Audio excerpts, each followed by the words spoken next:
So hello, everybody. Welcome to today's webinar, Working with Academic Libraries to Grow Your Impact. I'm Krista Jensen, the Knowledge Mobilization Officer at York University, located in the area known as Tkaronto, which has been caretaken by the Anishinaabe Nation, the Haudenosaunee Confederacy, the Wendat, and the Métis. It is now home to many Indigenous peoples. I would like to acknowledge the current treaty holders and the Mississaugas of the Credit First Nation. This territory is subject to the Dish with One Spoon Waffle Belt Covenant, an agreement to peaceably share and care for the Great Lakes region. So as some of you may know, I have a background in libraries, and there are quite a number of librarians and information professionals across the Research Impact Canada network. So I'm really looking forward to today's webinar. We're going to be hearing 3 presentations from 4 librarians today. And just before we get started, we will be holding the Q&A period after all the presentations have completed, but feel free to put in questions into the Q&A at any point. I'll keep a list of the questions, and once the presentations are done, then we'll switch over to the Q&A. But first off, I would like to introduce our first presenters, Heather O'Brien, who's an associate professor at the University of British Columbia, and Kristina McDavid, Librarian, Undergraduate Medical Education at the University of British Columbia. Turn it over to you. Thank you, Krista. I'll just share my screen to get our presentation going here. 1 second.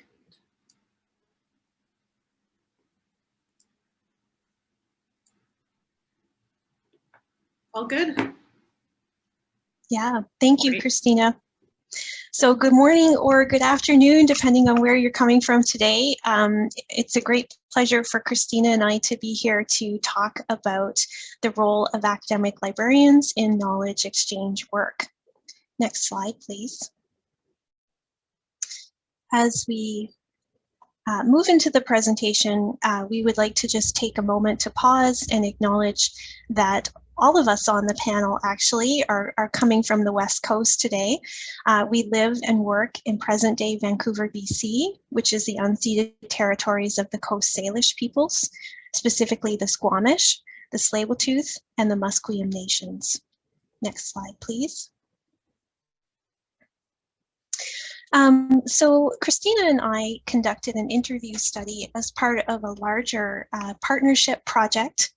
And we were specifically focusing on the role of information professionals in knowledge exchange work.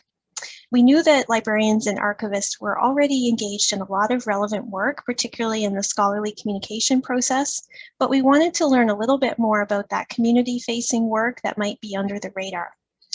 So we define knowledge exchange work as the ways in which information professionals translate, share, and move information within and between the communities that they serve. And we had 3 guiding research questions in this work to identify the kinds of work that information professionals were engaged in, to understand the competencies they have or need to do this work effectively, and to look at some challenges and opportunities in this space. Next slide. Today, we're going to focus specifically on the academic librarians that we interviewed as part of our study. And we'll look at the kinds of activities that academic librarians are engaging in. And then I'll be handing the mic over to Kristina to talk about the unique skills and competencies that academic librarians have. Next slide. So in total, we interviewed 24 people working in a variety of different settings. And in this presentation, we'll focus on just our 13 academic librarians in the sample. This slide presents a bit of a snapshot of the geographical reach of our study.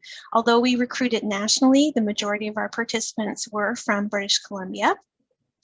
Our participants were involved in, employed in a number of different kinds of institutions and had a range, quite a great range in terms of years of experience and the scope of the work that they were engaged in.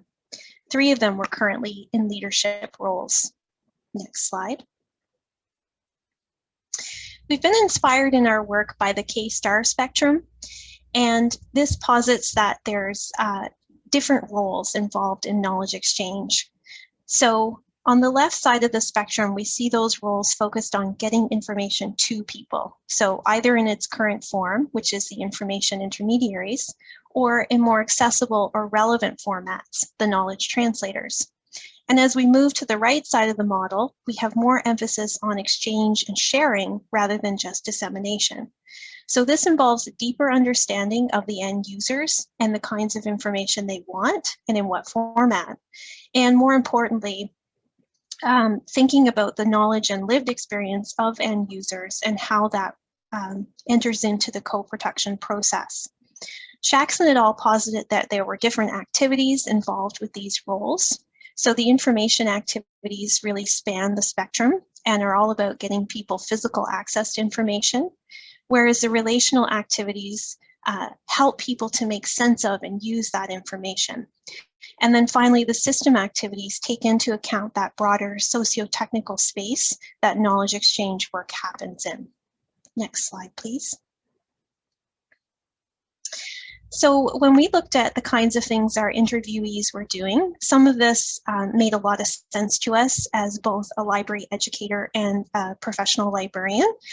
So some of it was no surprises, but we know that libraries are common sites of information activities, and there's a variety of means that information professionals are doing in order to connect people with both print and digital materials. But information professionals are involved in relational activities as well, promoting both information and digital literacy skills. And in terms of the system activities, information professionals are leading and advocating for open education, open access, and open data. And they're operating in spaces where people can self-publish or learn skills and use equipment to digitize community-based materials. They're also huge advocates for digital inclusion. Next slide. So our original approach in our interviews was to try and categorize some of the work that we saw happening into these various kinds of activities, these three different groupings, but we found this really challenging. So for example, we saw open access as something featuring heavily in our participants' work and really spanning the spectrum from information to relational to system activities. So here's a few different examples from our interview data that speak to this. So for example, if we look at information activities, Laura and Wendy, who were working in archives and special collections, talked about how their collections may be viewed as out of bounds or restricted, not only for people outside of academic institutions, but also sometimes for the students and faculty who work there. And so they were working really hard, both within their universities, but also with schools and museums to try and open up access and use of these materials in really creative ways. Margot discussed being able to create guides around open education and tailoring those for different audiences, knowing that they all needed slightly different variations on that information. And Pia was even collaborating on an open education textbook with a faculty member in that faculty member's discipline. As we move over to the relational activities, we saw a lot of relational work happening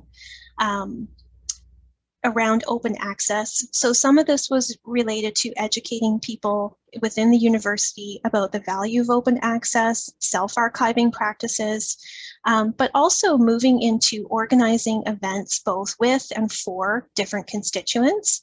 So Pia in particular was coordinating these open textbook writing workshops or sprints to encourage more faculty to write their own open education materials and working with students on open access education week events. And finally, at the system level, we could see that librarians were making spaces in their libraries for people to create their own forms of scholarship, like Jennifer with the podcasting studio, but also, as Caitlin spoke to, supporting the inclusion of community-based materials like meeting notes, as well as alternative forms of scholarship like research summaries into their institutional repository. So really facilitating some changes in what we think about as research and how we create and share research. And in addition, we saw examples from both Amanda and Sarah of working with both research authors and publishers to make research more accessible to community members as well as community organizations. And finally, Kate talked about the need to work side by side with First Nations and Indigenous communities to think about culturally appropriate archiving solutions. So that's just a little bit of a sample of the kinds of things we saw our participants doing. And I now want to hand over the podium to my colleague for the next part.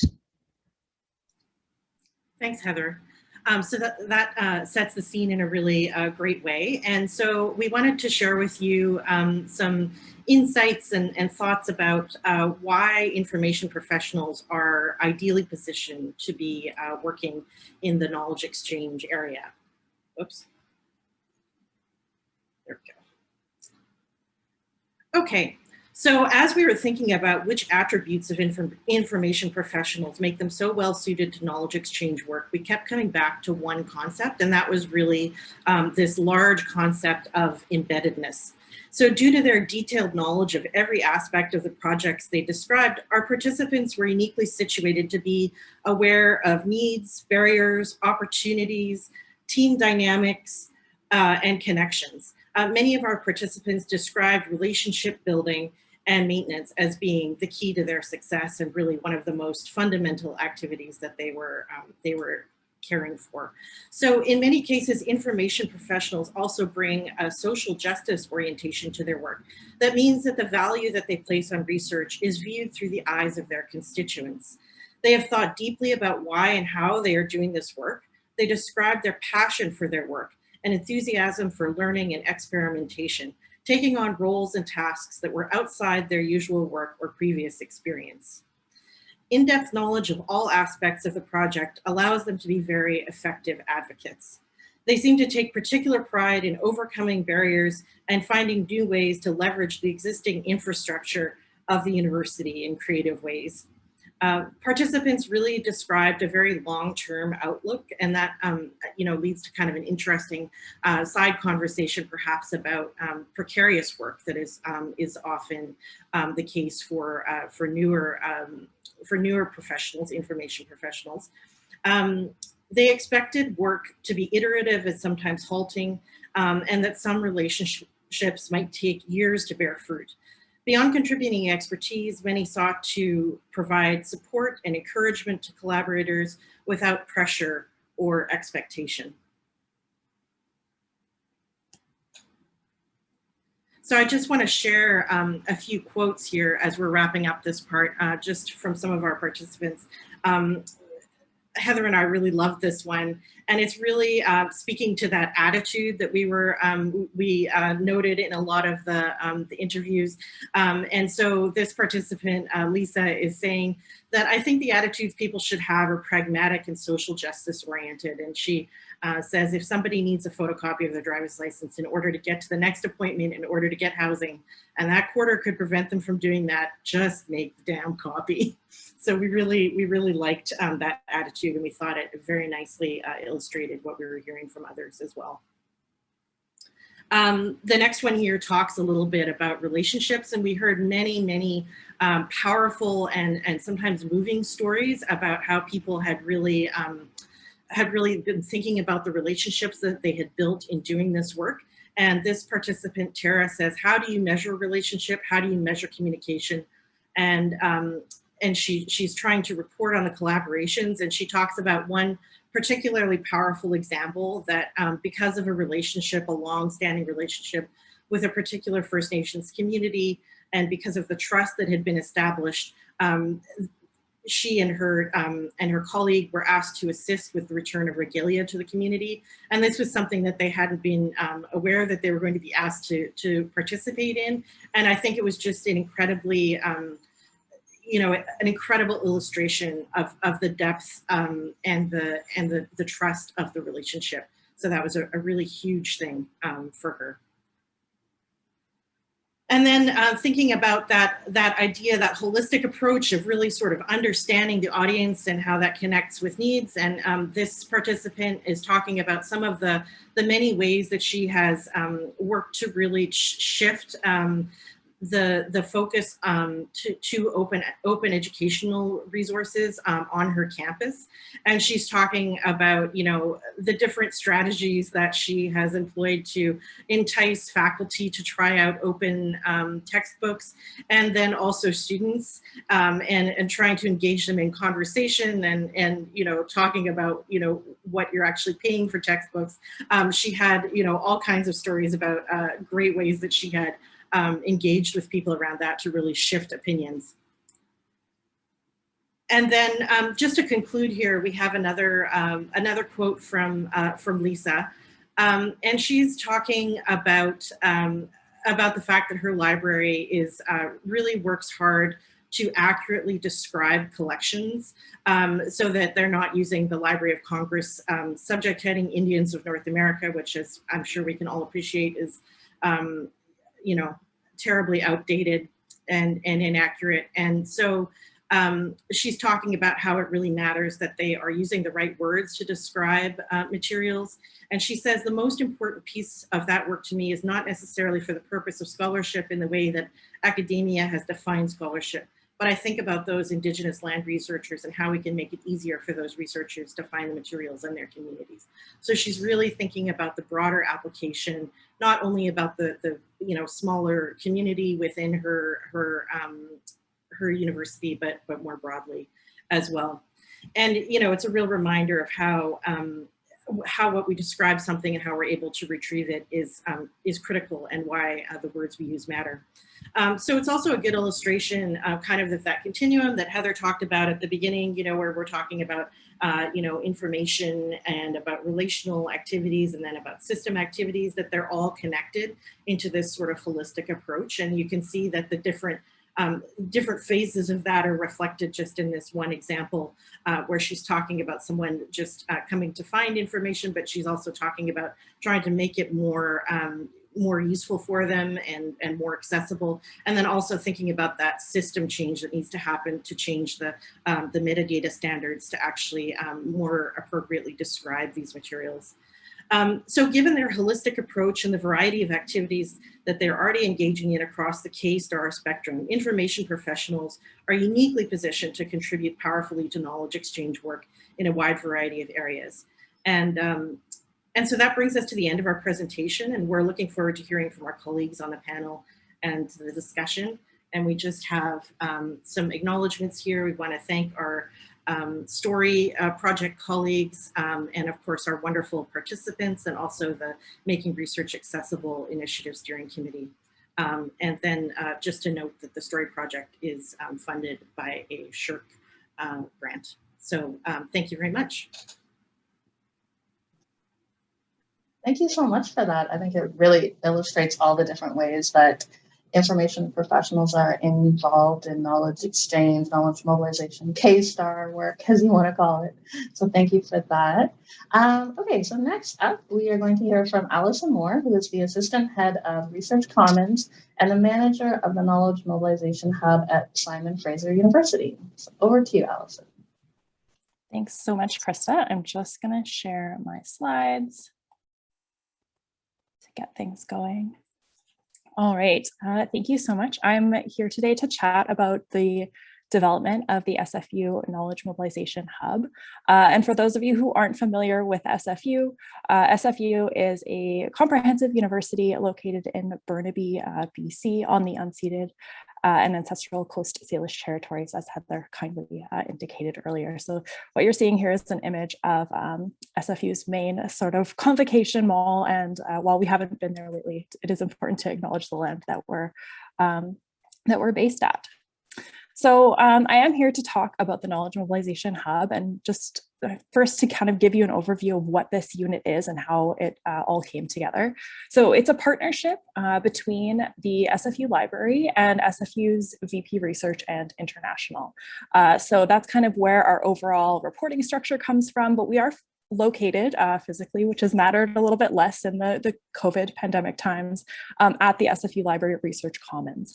So hosted in the library, but really having these kind of wonderful dual reporting model. And the overall goals of the Knowledge Mobilization Hub is to grow the culture of knowledge mobilization at SFU, increase awareness and competency in knowledge mobilization principles and practices among our students, researchers, faculty, staff, coordinate and access engagement with SFU knowledge mobilization resources and services. So recognizing that we already had some of those on our campus, and really we're working to kind of elevate them and make them more visible to the people who we serve, expanding the scope of those resources as well. So identifying gaps and creating services and supports to meet those folks where they need, and then increase the awareness of the impact of SFU's researchers. So we have so many researchers on our campuses who are doing knowledge mobilization and doing it really well. And we want to make sure that those stories are getting told, that people are recognized for that work that's happening, because that's going to contribute as well to how knowledge mobilization is valued on our campus. So the Knowledge Mobilization Hub team is the 3 people that you see on your screen here. We have Dr. Valerie Crooks, our faculty lead. So Valerie is a professor in the Department of Geography and the strategic lead for knowledge mobilization. So she is our faculty colleague on the team. And a really wonderful partner, as she brings, a lot of experience of actually on the ground doing knowledge mobilization work with her research. You may have seen Valerie's been very active mapping the COVID-19 pandemic and creating really interesting sort of knowledge mobilization communication style tools for the pandemic. Dr. Lupin Battersby is the Knowledge Mobilization Officer in the Knowledge Mobilization Hub. So she is our knowledge mobilization expert, the person that if someone wants to have a consultation with someone about their knowledge mobilization work or grant, they can meet with Lupin and get support. So she has that real depth of expertise in knowledge mobilization activities.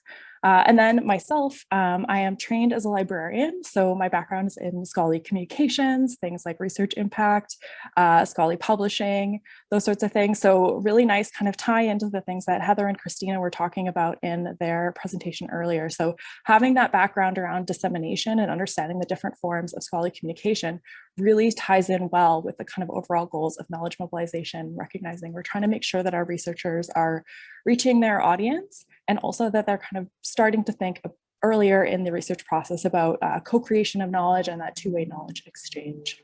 And my role within the team is the manager of the Knowledge Mobilization Hub. So while my colleagues are bringing their expertise in knowledge mobilization and administration, those sorts of things, I am responsible for some of the operational aspects of it. And I think many of us who are on the call as librarians are well familiar with how libraries are very effective at getting things done at the university. So I think that that's something that I kind of bring to this team. So how did we get this started? One of the things that I will say about this is that it was a longer process than you might think. The actual process before we even got things going was probably about 18 months of laying groundwork, collecting some information about what's going to make sense for this kind of a unit on our campus. And this really started by the VPRI identifying a faculty member, who was Valerie in this case, to sort of identify what SFU's opportunities and challenges were around knowledge mobilization. At the time, kind of in about 2018, we didn't really have dedicated knowledge mobilization support on our campus.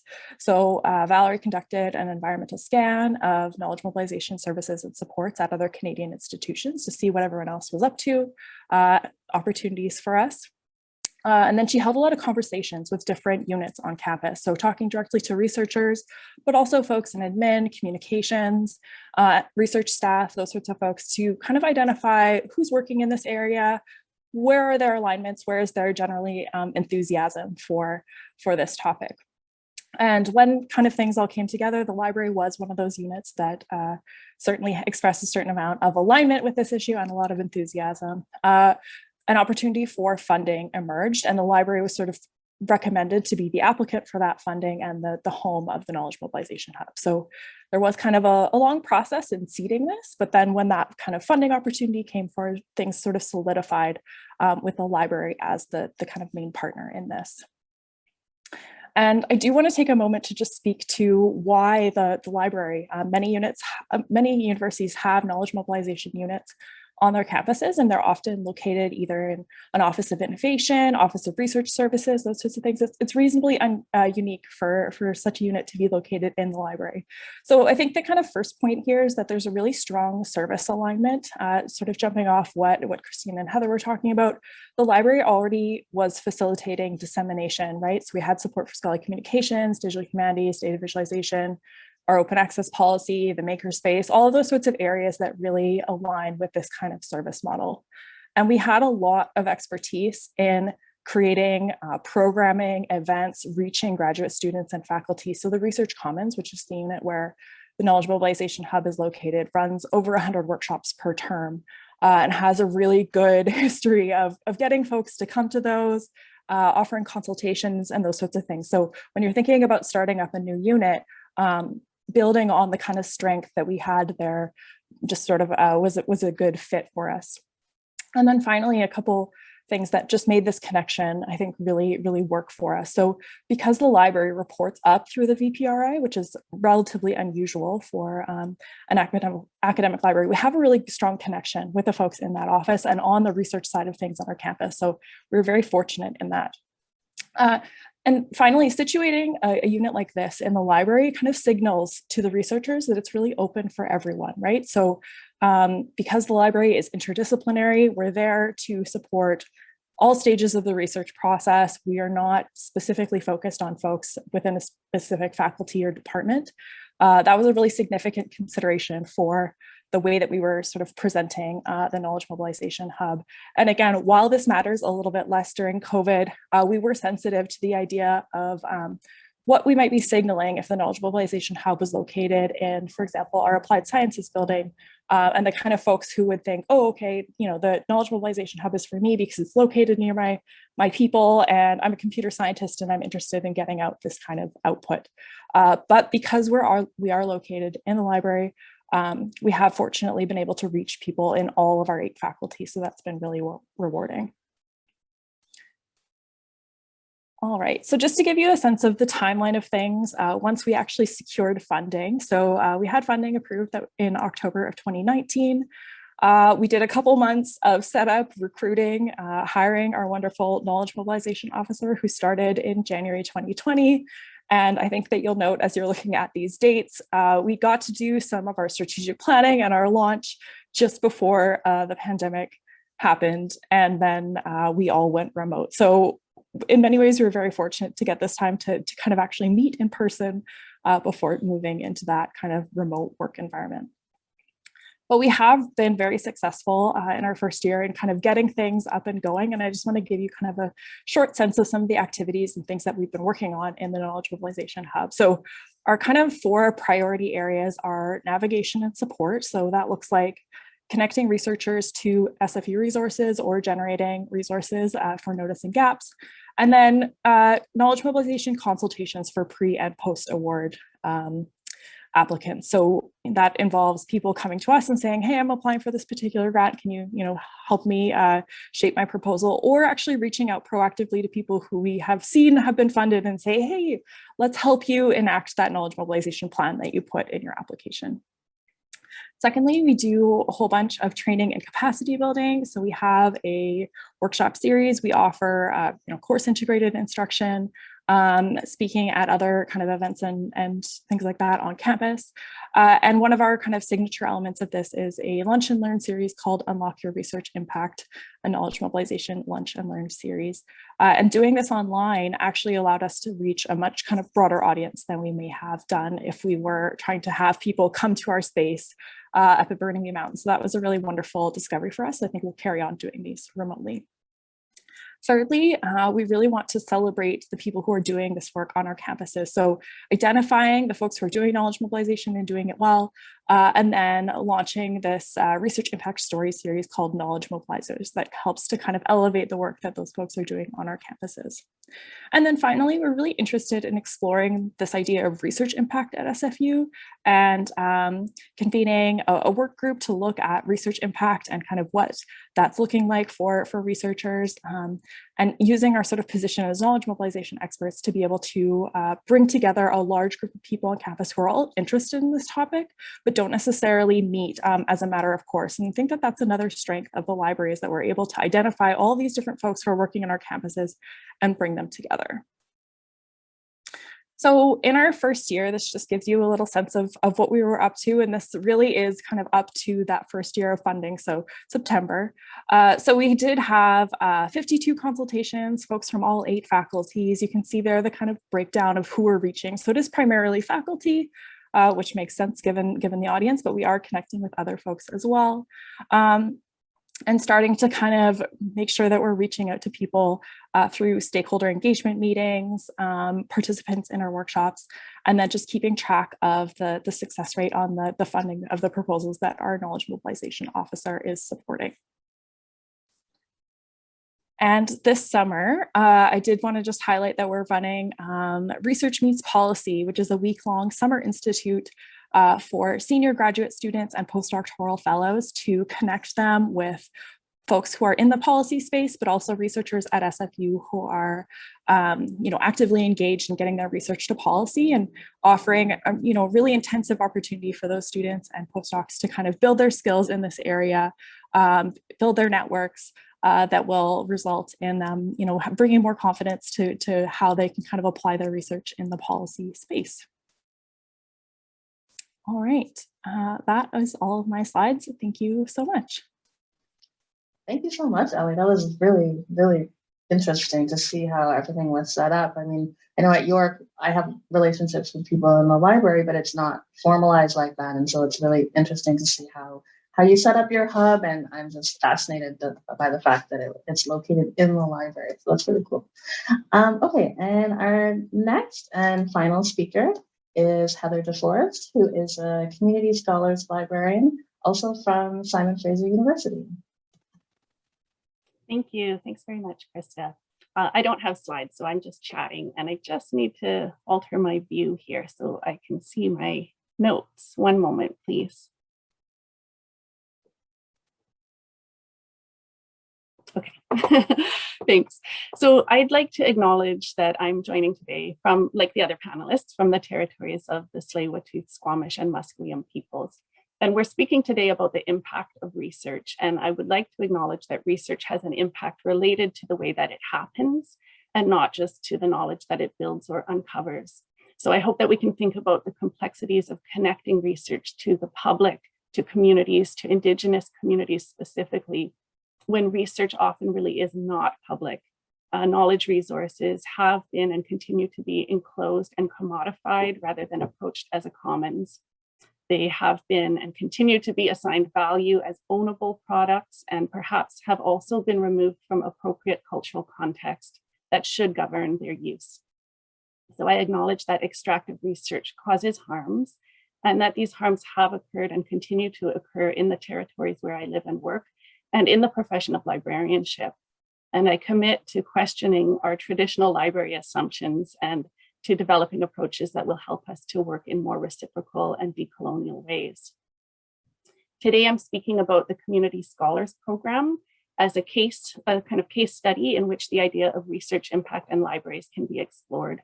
And I'll refer to the Community Scholars Program as the CSP to save syllables. So I'll start with the words of library and information studies researchers Wilson, Grayson, Gibson, and Bronstein. Maybe I can put this into the, I'll put a citation in. They were on a panel at the Association of Information Science and Technology regarding conducting social impact research. And they write that conducting research that has social impact is more than simply disseminating research when it is completed. It is more than looking at the influence research has on a research field or discipline. Conducting research that has social impact is a process of engaging communities in the research process and ensuring that the communities that take part in the research experience benefit. So the CSP began 5 years ago at SFU Library, when SFU was approached by Graham Dover, a doctoral graduate of the business school at SFU.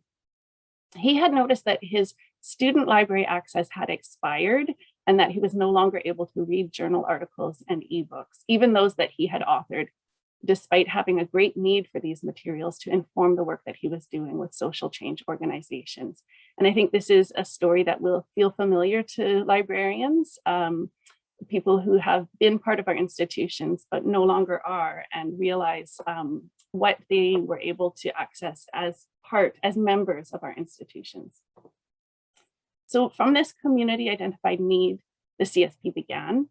The program provides staff of nonprofits and charities in BC with free access to otherwise paywalled scholarly publications, as well as librarian support to navigate the research landscape.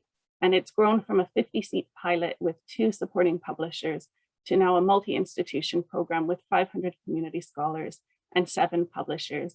And I want to tip my hat to my collaborators on this, Dana McFarland at Vancouver Island University, Keelan McCabe at University of Northern BC, Kelsey Chaban at Kwantlen Polytechnic University, and Aaliyah Macaulay at UBC.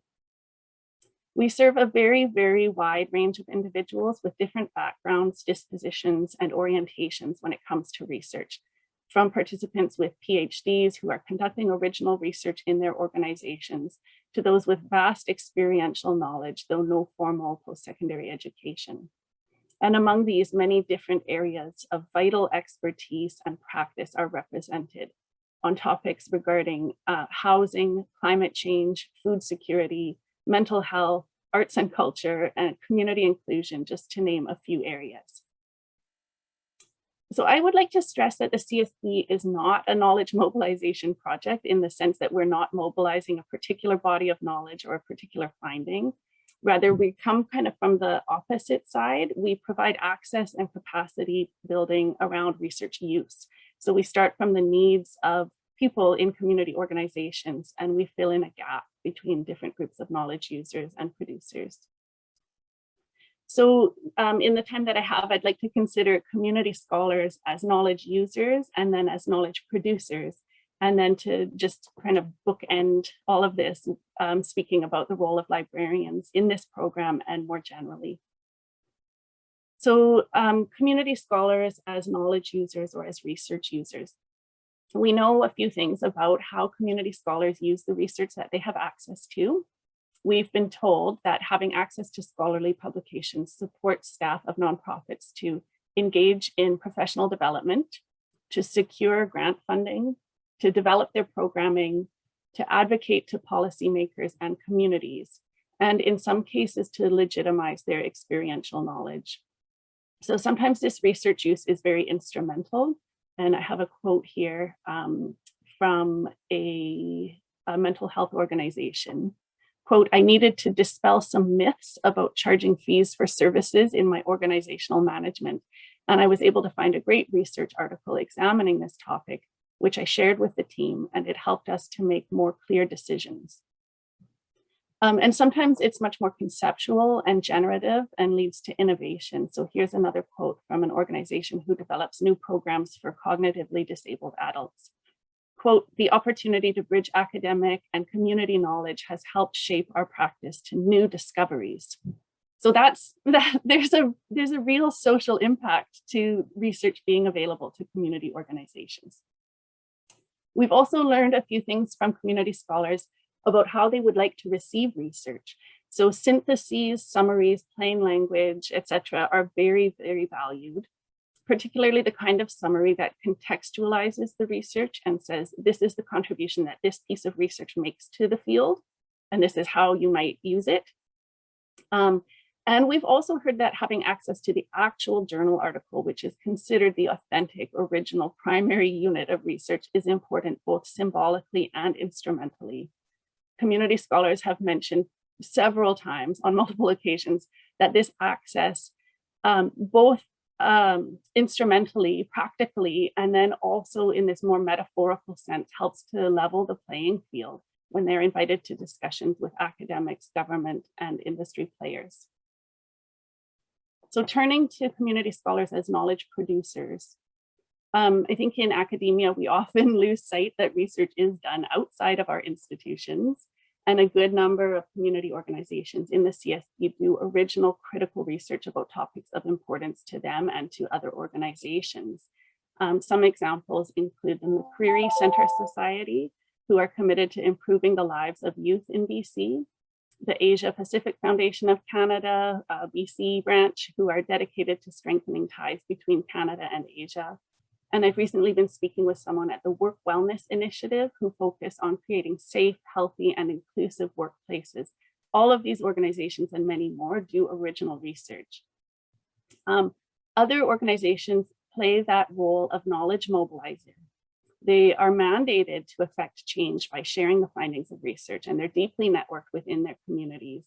And they also have strategies to affect and evaluate the social impact of their work. For example, creating action plans towards outcomes. In recent strategic planning for our program and at other times over the last few years, we have heard community scholars express frustration at the pace of academic research, that it lags significantly behind the developments being discovered and created in the field. And one of the as yet unrealized potentials revealed in the CSP is a desire expressed by about 50% of our participants to share their research and publications more widely. So this calls to mind the previous point made about institutional repositories being able to handle additional types of materials. There's a lot of effort and knowledge that goes into community knowledge products, and they have network distribution channels, but there's an interest in the value add of metadata, a stable discoverable home, and perhaps a different reach, if not a wider reach. So research impact and knowledge exchange is a two-way street. And then just to turn our attention to the role of librarians in promoting community engagement with research as a means to achieving social impact. I think I'm going to be very, this may be a bit redundant. I think I'm saying similar things to what we heard from Kristina and Heather, but maybe it's reinforcing rather than repetitive. We can really be capacity builders. It's not just about, in the case of this program, removing the paywall.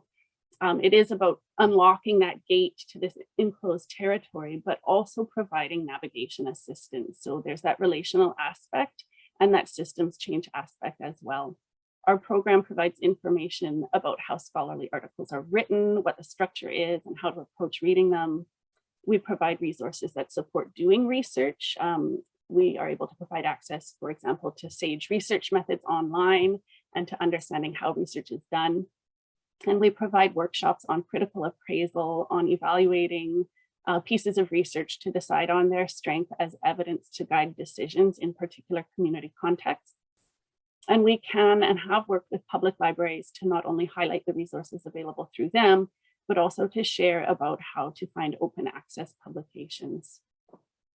And we provide connections. In September, I will be embedding in SFU's Community Engaged Research Initiative offices to bring our networks together.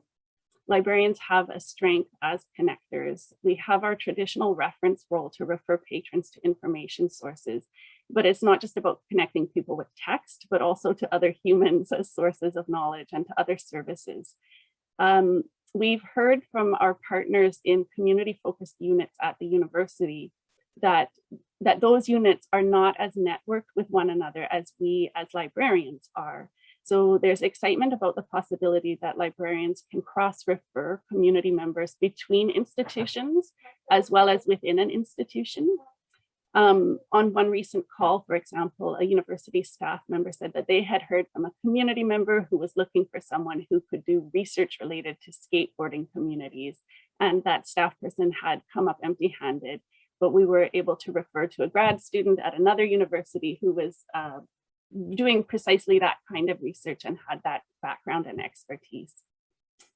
So I believe that librarians are well positioned as sort of insider outsiders to academic research to be able to see the systems that may be open to change. And we're connected to different groups of knowledge producers and users. As such, we have a unique vantage point on the system as a whole, and we can act as knowledge brokers as well as advocates for meaningful and accessible research processes as well as outputs. Thank you very much. Thank you so much, Heather. That was amazing. Just so many principles of knowledge mobilization that you mentioned, closing that gap between knowledge creators, knowledge users, valuing research and knowledge outside of academia, just, yeah, really fits in so well. So thank you so much for that. We've got about 15 minutes or so for some questions, and I've got some questions queued up here in the Q&A. So just to start off, David had a question for Heather O'Brien. Heather mentioned a couple of things that align well with some knowledge mobilization activities in Research Impact Canada and member institutions, such as making research accessible to communities and getting research summaries into repositories. Can she provide a real-life example of each and how librarians were key to these activities? Yeah, absolutely. I'm going to actually draw away from our data and also towards our collaborators here. And I think one of our collaborators, Nick Ubels, is on the attendee list. So Kristina and I are also members of the Making Research Accessible Steering Committee. And this is a partnership between the UBC Library and Learning Exchange. And I think it will be a subject of an upcoming webinar because this group has launched the Downtown Eastside Research Access Portal. And the idea with that portal is to try and ease the overburden of research that has been experienced by the Downtown Eastside research community, as well as trying to make that research about and relevant to the community more accessible to those community members. And so initially there's a number of research related items that are in that repository. And it's supported by the institutional repository, but has a more user-friendly interface on top. So the group has, started working with authors in order to, negotiate copyright and those kinds of issues to bring that research into the forefront. But now they're experimenting with alternative genres as well as research summaries and doing some active work around that. For example, we've had some library and information students working with a couple of us over the past 6 months now to look at how to put things like videos and zines into the repository. And another colleague at the Learning Exchange, Heather Holroyd, was working with a professor at UBC on their class doing some plain language summaries and then looking at the process of putting those into the wrap. So I'm sure there's many other great examples, but I think it's also important to remember that it's not only about there's sort of the process of creating these alternative genres, and there's also a lot that revolves around the cataloging and the metadata work to get those things into these repositories and make them more accessible to people on both a physical as well as an intellectual level.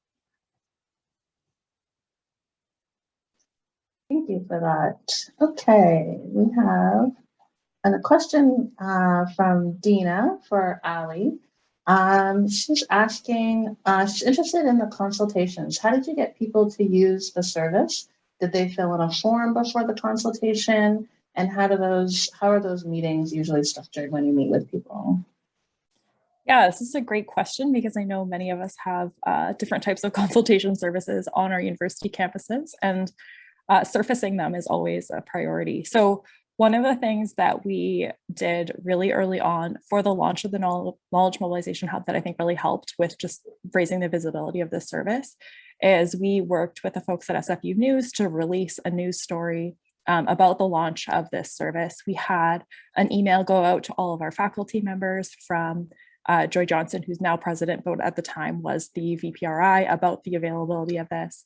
And really sharing, information with our liaison librarian colleagues to make sure that they were distributing information out to all the folks that they have connections with to say, hey, there's this new person who's available to support you at this. Beyond kind of within the library, connecting as well with like the grants facilitators on our campus. So it was a lot of networking, information sharing to say, hey, the service is available. And there was, I think, a certain amount of pent-up demand, because there are people who, as soon as this launched, were reaching out to Lupin to say, I've been waiting for support with this, and I want to book a meeting with you. So that was really wonderful to see. I think in many cases, it was sort of a demonstration of the fact that we had spotted a need, and indeed, there was kind of that on our campus. But beyond that, things go through kind of seasonal change. I think many of us are used to having those kind of ups and downs of the academic year. And, around the kind of holiday break in 2020 to 2021, things were getting a little bit slower for those consultations. So Lupin went out to each department and really tried to kind of just get a couple minutes on their departmental agenda to say, hey, I'm available to kind of support you. And through that was able to kind of generate interest and engagement with them. As far as the actual kind of procedure goes, we've really tried to make it as easy as possible. So there isn't a form for folks to fill in. They can just email Lupin directly and say, here's what I'm interested in meeting with you about. And the topics are really wide ranging. It might be people who are have a project in mind and wants help with something very specific, or maybe they are, interested in learning about opportunities to get funding for a knowledge mobilization project. And that's something that she is very happy to work with them on. So it really depends.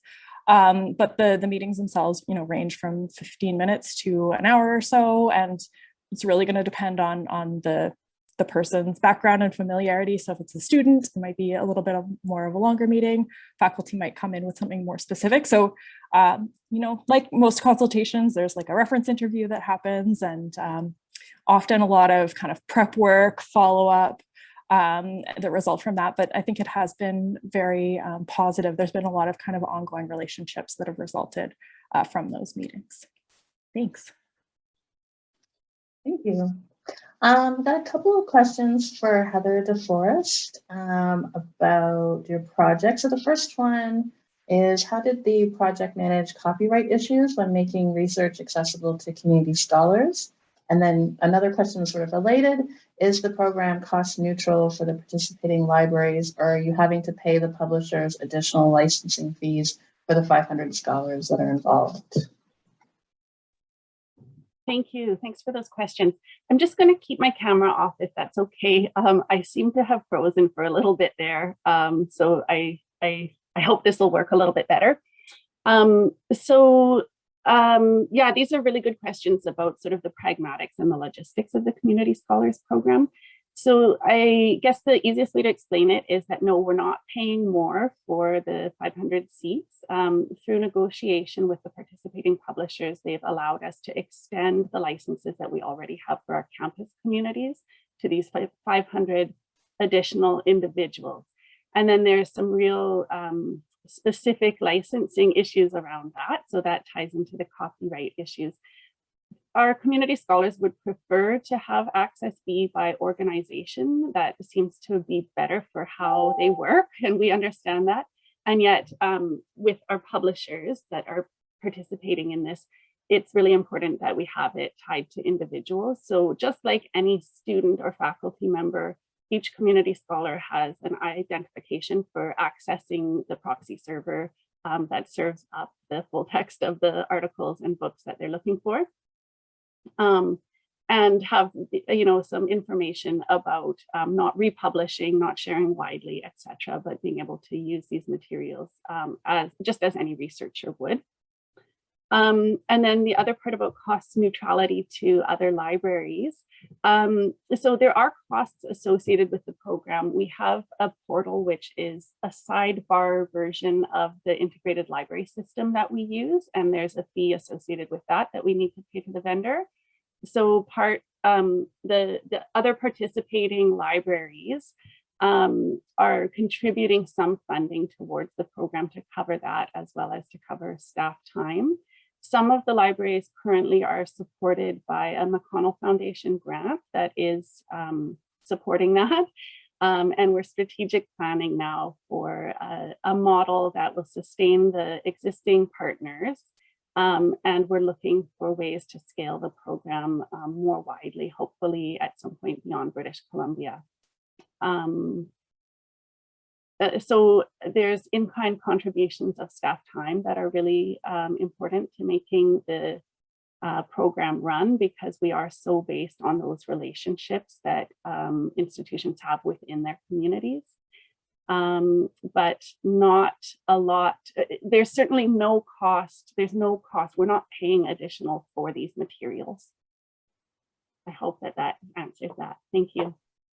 Yeah, thanks for that information. I know at York we'd had people early on ask us if they could access our libraries, and we were basically told if they were on campus it was fine, but otherwise no. So really interesting to hear how you went about that. I've got a question, I guess for anyone on the panel. What advice do you have for early career information professionals who are interested in pursuing careers that involve this kind of knowledge mobilization work?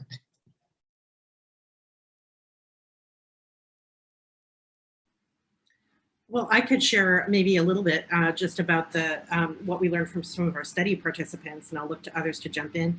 You know, we did talk about that specifically with several of the earlier career participants we had, and that was something that I alluded to earlier, that, you know, there is a real issue there with precarity of this work. I mean, lots of times it's a contract, especially when there's something new that's being tried, and that's really in conflict with this long-term relationship approach that is so successful over the long term, but it really requires, you know, that institutional approach of just kind of being around to pick up on those threads, even, you know, a year or two later, if necessary. So I think that is a real challenge. I mean, I think there, I'm sure that there, you know, there's lots of great, you know, education you can do, and you know, things to learn about, to highlight on your CV. But the real takeaway that I got from most of the people is that if they were in an academic position, they have some latitude to kind of pursue things that are broadly aligned with strategic directions. And in many cases, there's always something about communities in there, and people, these are passion projects for people in many cases, and they're sort of applying skills that they might have from their past lives or other interests that they may have, and they're really just pursuing this stuff. And many times it was part of people's own identity that they really brought to this work. So, you know, whether it was their identity, you know, as a you know, as an immigrant, or as a non-native speaker of English, or as an LGBTQ person, you know, that really helped them to, you know, determine where they wanted to place that emphasis, and really work together with community. So.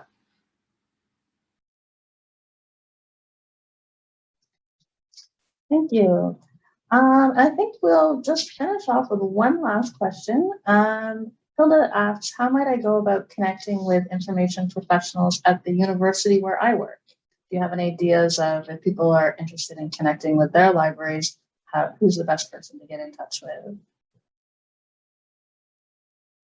Maybe I can just start off by saying that I would just encourage you to reach out to any librarian that you maybe know from your institution. And if you don't know a librarian, you could really probably email any of them.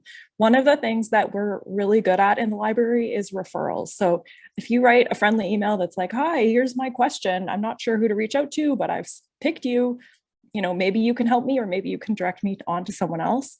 We love getting those messages, and we're so happy to put you in contact with the person who can help you. So I know that that's not a specific kind of suggestion, but I would say that's kind of the easiest way to get started. Perhaps other colleagues on the line have other suggestions as well.